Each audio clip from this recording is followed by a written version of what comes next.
আসসালামু আলাইকুম। আজ থেকে প্রায় ৩-৪ বছর আগে আমাদের এখানে ছাগলের একটা খামার ছিল, যেটা হয়তো ভিডিওতে আমরা কখনো দেখাতে পারিনি, কারণ তার আগেই আমরা এই খামারটা বন্ধ করে দিই। ছাগলের খামারটা কেন বন্ধ করি এটা নিয়ে কয়েকবার আমরা ভিডিওতে বলেছি। আলহামদুলিল্লাহ আমরা নতুন করে ছাগলের খামারটা আবার শুরু করতে যাচ্ছি। আমি আপনাদেরকে দেখাচ্ছি। এই হচ্ছে আমাদের ছাগলের খামারটা এখানে ছিল, যদিও এই জায়গাগুলি ফাঁকা ছিল। পরবর্তীতে আমরা এখানে ঘাসের ঘরটা তৈরি করি এবং এখানে বেড়া দেওয়া হয়, যে কারণে জায়গাটা একটু আটকা অবস্থায় আছে। মূলত আমাদের এই ছাগলের খামারটা পুনরায় আমরা আবার কেন করতেছি সেটা আমি আপনাদেরকে বলি। আমাদের যখন গরুর খামারটা আমরা প্রথমে শুরু করছিলাম, এরপরে আমরা ছাগলের খামার শুরু করছিলাম। কিন্তু ওই সময় আমি যেহেতু একা কাজ করতাম, বা আমি আর আমার আব্বা দুজনে কাজ করতাম, আমাদের আর কাজ করার মতো কেউ ছিল না, যে কারণে ওই সময় গরুর খামারের পাশাপাশি ছাগলের খামারটা করতে আমরা একটু হিমশিম খাচ্ছিলাম। যেহেতু গরুর খামারে অনেক বেশি ইনভেস্ট আমাদের ছিল, এর পাশাপাশি আলহামদুলিল্লাহ তখন আমরা ভালো একটা অ্যামাউন্ট ওইখান থেকে পাইতাম, গরুর খামার থেকে। এর পাশাপাশি ছাগলের খামার থেকেও আমরা বেশ ভালোই লাভজনক একটা অবস্থানে ছিলাম, কিন্তু দুইটা আমাদের পক্ষে কুলায় ওঠা সম্ভব ছিল না। আর এর পাশাপাশি হচ্ছে তখন ঘাসেরও বেশ সংকট ছিল। আমরা গরুর খামারের ঘাস এবং ছাগলের খামারের ঘাস দুইটা মিলে পারতাম না তখন। কিন্তু লাভটা আমাদের বরাবর বেশ ভালোই ছিল, এটা আমি আমার আগের একটা ভিডিওতেও বলেছি। তো পুনরায় এখন আমরা এটা শুরু করতে যাচ্ছি।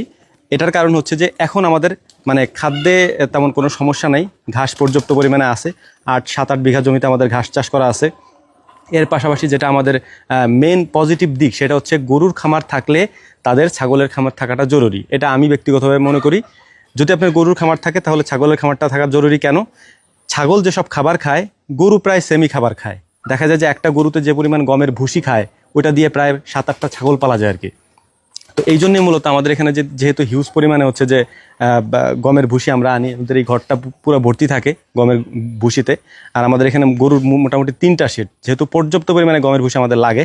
তো এই জন্য চিন্তা করলাম যে দানাদার খাবারের তো কোনো সমস্যা আমাদের থাকে না, তো ওইটার পাশাপাশি আমরা এটা করতে পারি। মিনিমাম 10 থেকে 15টা ছাগল পালাই যায় আর কি, দেশি ব্ল্যাক বেঙ্গল ছাগল যেটা, সেটা পালাই যায়। এই জন্যে পুনরায় আমরা এই ঘরটাকে রেডি করতেছি। আর ওই যে টাইগার মুরগিগুলো ছিল, ডিম পাড়া যে টাইগার মুরগিগুলো ছিল, সেগুলো আমি আপনাদেরকে দেখাইতেছি। সেগুলোকে আমরা মূলত এখানে শিফট করে ফেলছি, এই ঘরে নিয়ে আসছি।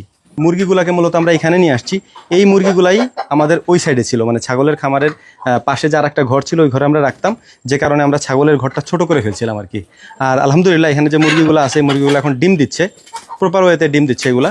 তো এইগুলা সমস্ত মুরগিগুলা যেহেতু ডিম দেয়, এখানে মুরগি ছিল ওইখানেও মুরগি ছিল, 2 জায়গার মুরগিতে ডিম পাড়ার জন্য অপেক্ষা করতেছিলাম, যে 2 জায়গার মুরগিতে একসাথে ডিম পাড়া শুরু করলে, বা ওইটাও ডিম পারে এটাও ডিম পারে, তখন মিক্সড করে দিব। যখন এগুলো ডিম পাড়া শুরু করছে, তখন আমরা এখানে মিশাই দিছি এগুলাকে আর কি।